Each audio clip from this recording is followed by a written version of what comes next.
अगर आप एक हेल्थ इंश्योरेंस पॉलिसी लेने की सोच रहे हैं तो ये वीडियो आपके बहुत काम आएगी। नमस्कार, मैं हूं सोनी चौहान, आपकी फाइनेंशियल एडवाइजर। पॉलिसी हब के यूट्यूब चैनल में आपका स्वागत है। आई होप आपको मेरी वीडियोस पसंद आ रही होंगी। अगर आपको हेल्थ इंश्योरेंस से रिलेटेड कोई भी क्वायरी है या कुछ जानना चाहते हैं तो कमेंट सेक्शन में आप मैसेज करें, हम आपके मैसेज और क्वायरीज का प्रॉपर रिप्लाई देंगे। और अभी तक अगर आपने हमारे चैनल को सब्सक्राइब नहीं किया है तो जल्दी से कर लीजिए, ताकि ऐसे ही इंफॉर्मेटिव वीडियोस आप तक टाइमली पहुंचती रहे, ताकि आप अपने और अपनी फैमिली के लिए हेल्थ इंश्योरेंस से रिलेटेड एक बेस्ट डिसीजन ले पाएं। आज हम बात करेंगे एक ऐसे हेल्थ इंश्योरेंस के बारे में जो हमारी फैमिली को सिक्योर रखे और ज्यादा से ज्यादा कवरेज प्रोवाइड करे।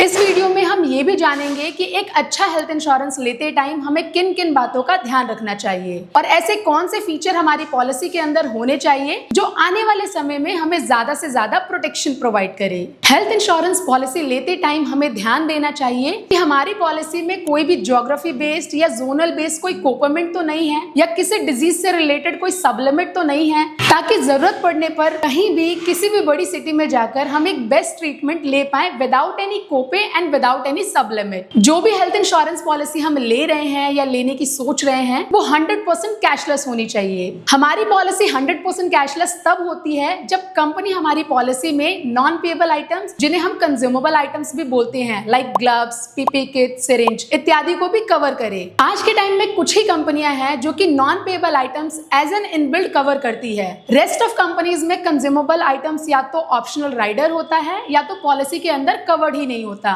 मार्केट में लोग झूठ बोलकर पॉलिसी सेल आउट कर देते हैं कि ये पॉलिसी आपकी 100% कैशलेस है, बट जब क्लेम का टाइम आता है तो क्लेम के टाइम पर कस्टमर को पता चलता है कि ट्रीटमेंट के दौरान जो भी खर्चा आया है उसमें 10 से 15% कस्टमर को पे करना पड़ेगा, क्योंकि कंज्यूमेबल आइटम्स उनकी पॉलिसी में कवर्ड ही नहीं है। तो guys, be aware of it. जिस भी कंसल्टेंट से आप हेल्थ इंश्योरेंस के लिए बात कर रहे हैं उनसे एक क्वेश्चन जरूर पूछें कि वो जो प्लान आपको ऑफर कर रहे हैं उसमें कंज्यूमेबल आइटम्स कवर्ड है या नहीं है। अगर कवर्ड है तो इट मींस वो आपके लिए बेनिफिशियल है। इसी के साथ आपको ये भी ध्यान देना है कि जो हेल्थ इंश्योरेंस पॉलिसी आप अपनी फैमिली के लिए ले रहे हैं उसके नेटवर्क हॉस्पिटल ज्यादा से ज्यादा होने चाहिए, ताकि इन केस ऑफ इमरजेंसी जो भी नियर बाय का हॉस्पिटल है वहां हम टाइमली जाकर एक अच्छा ट्रीटमेंट ले पाए। हम जो हेल्थ इंश्योरेंस पॉलिसी अपनी फैमिली के लिए देख रहे हैं उस प्लान के अंदर आपका room rent and ICU charges को लेकर भी कोई लिमिटेशन नहीं होनी चाहिए, ताकि इन फ्यूचर अगर हमें क्लेम करने की नीड पड़ रही है तो उस केस में हम किसी भी कैटेगरी का रूम या आईसीयू लेकर एक अच्छा ट्रीटमेंट ले पाए। मार्केट में कुछ कंपनियां ऐसी हैं जो कि रूम रेंट पर लिमिट लगाती हैं और आईसीयू चार्जेस पर भी लिमिट लगाती हैं,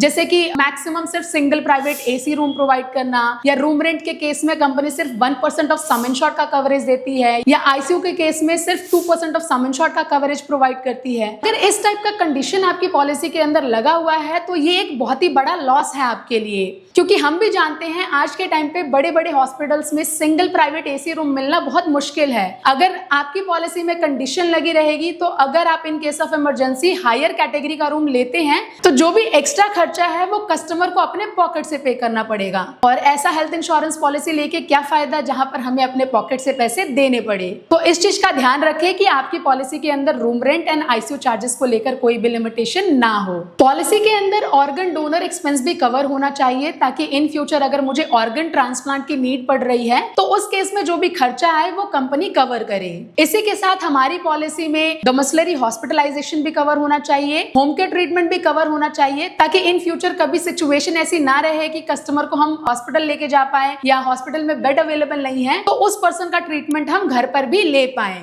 आपकी पॉलिसी के अंदर डे केयर ट्रीटमेंट भी कवर होना चाहिए, ताकि इन फ्यूचर अगर कभी हमारा कोई ऐसा सर्जरी हो रहा है या ऐसा ट्रीटमेंट हो रहा है जिनके लिए हमें 24 घंटे हॉस्पिटलाइज होने की नीड नहीं है तो भी कंपनी हमारा सारा एक्सपेंस कवर करे। आपकी पॉलिसी में प्री एंड पोस्ट हॉस्पिटलाइजेशन के भी एक्सपेंस कवर होने चाहिए, ताकि एडमिट होने से पहले के खर्चे और डिस्चार्ज होने के बाद के जो खर्चे होंगे वो कवर हो पाए। जितना ज्यादा प्री एंड पोस्ट हॉस्पिटलाइजेशन आपकी पॉलिसी में कवर रहेगा उतना ही ज्यादा आपके लिए बेनिफिशियल रहेगा, क्योंकि आज के टाइम पे जितनी भी मेजर बीमारियां हैं like heart attack, cancer, brain haemorrhage, paralysis, इन सब कंडीशंस में हमारा जो मेडिसिन वगैरह है या डॉक्टर से कंसल्टेशन जो होता है वो लॉन्ग टर्म तक चलता है। तो जितना ज्यादा पोस्ट हॉस्पिटलाइजेशन आपकी पॉलिसी में कवर रहेगा उतना ही ज्यादा एक्सपेंस आप अपनी पॉलिसी के अंदर रिम्बर्स करा सकते हैं। हमारी पॉलिसी में road ambulance and air ambulance facility भी होनी चाहिए, ताकि अगर हमारे पास अपना पर्सनल व्हीकल नहीं नहीं है तो हम रोड एम्बुलेंस या एयर एम्बुलेंस का यूज करके एक अच्छे हॉस्पिटल में जा पाए और जो भी हमारा ट्रीटमेंट है वो टाइमली हम ले पाए। हमारे पास एक ऐसा हेल्थ इंश्योरेंस होना चाहिए जो क्लेम ना लेने पर हमारे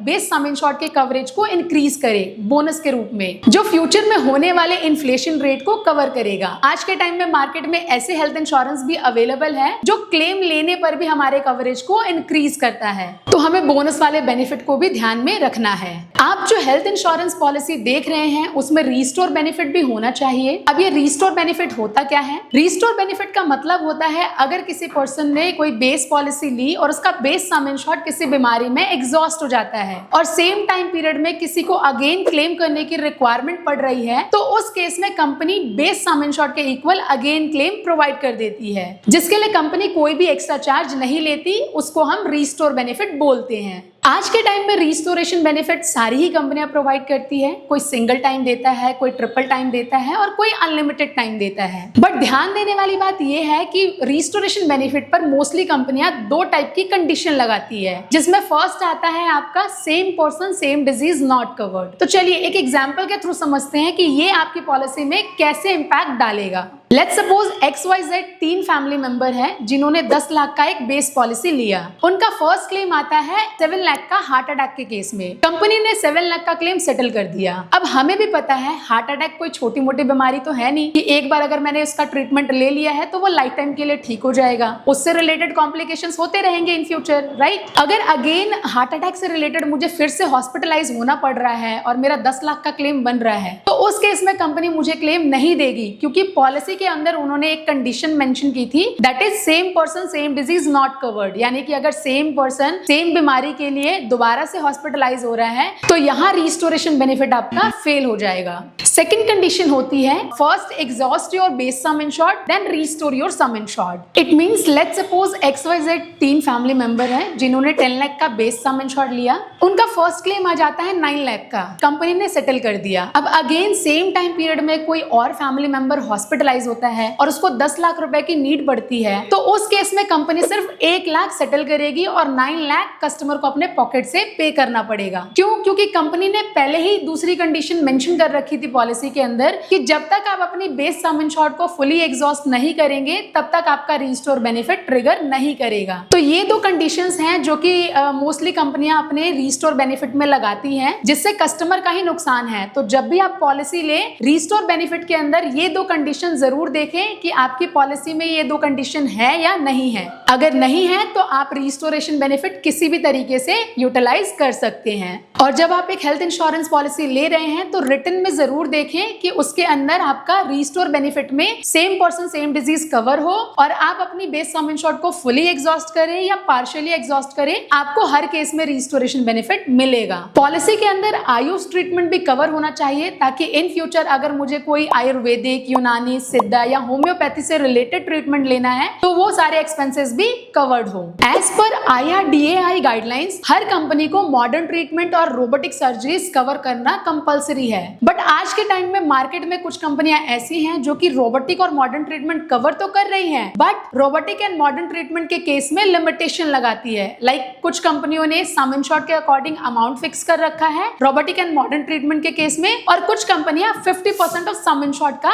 robotic and modern treatment cover करती है। अगर आपकी पॉलिसी में रोबोटिक एंड मॉडर्न ट्रीटमेंट को लेकर कंडीशन है तो इन फ्यूचर आपको इसका रिपरकशन फेस करना पड़ेगा। तो ध्यान देना, जब भी आप एक हेल्थ इंश्योरेंस पॉलिसी ले रहे हैं उस प्लान के अंदर रोबोटिक एंड मॉडर्न ट्रीटमेंट को लेकर किसी टाइप का कोई भी कंडीशन ना हो। पॉलिसी लेते टाइम हमें वेटिंग पीरियड का भी ध्यान रखना है कि कौन सी बीमारियां कितने टाइम पीरियड के बाद कवर्ड है, क्योंकि जितना कम वेटिंग पीरियड आपकी पॉलिसी में होगा वो पॉलिसी आपके लिए उतना ही बेनिफिशियल होगा। नॉर्मली कंपनियां 30 डेज का इनिशियल वेटिंग पीरियड लगाती है, 2 ईयर का स्पेसिफिक डिजीज या slow growing disease waiting period लगाती है एंड 3 ईयर का PED यानी कि pre existing disease waiting period लगाती है। इसी के साथ आपकी पॉलिसी में वेट पीरियड मॉडिफिकेशन बेनिफिट भी होना चाहिए ताकि आप अपने वेटिंग पीरियड को मॉडिफाई कर सके। जो भी हेल्थ इंश्योरेंस पॉलिसी हम अपने लिए और अपनी फैमिली के लिए देख रहे हैं उसका क्लेम सेटलमेंट रेशियो हाई होना चाहिए और इन हाउस क्लेम सेटलमेंट होना चाहिए ताकि हमारा क्लेम जल्दी जल्दी से जल्दी सेटल हो जाए। तो ये कुछ बातें हैं जो हमें एक हेल्थ इंश्योरेंस पॉलिसी लेते टाइम और अपनी पॉलिसी को पोर्ट करते टाइम में ध्यान में रखना चाहिए। एज पर माई एक्सपीरियंस, अगर मैं टॉप 10 कंपनीज की बात करूं तो टॉप 10 कंपनीज में आपका HDFC ERGO, Tata AIG, Bajaj Allianz, Niva Bupa, ICICI Lombard, Manipal Cigna, Reliance health, care health, star health and desert health आती है। अगर आपको मेरी वीडियोस पसंद आ रही है तो वीडियो को लाइक करें, हमारे यूट्यूब चैनल को अपने फैमिली फ्रेंड्स के साथ शेयर करें और हमारे चैनल को सब्सक्राइब करें ताकि ऐसी ही इंफॉर्मेटिव वीडियोस आप तक टाइमली पहुंचती रहे। और अगर आपको एक फ्रेश हेल्थ इंश्योरेंस पॉलिसी लेना है या पोर्टेबिलिटी के बारे में सोच रहे हैं, बेटर गाइडेंस के लिए आप पॉलिसी हब की टीम को कोऑर्डिनेट कर सकते हैं। मिलती हूँ आपसे अगली वीडियो में। धन्यवाद।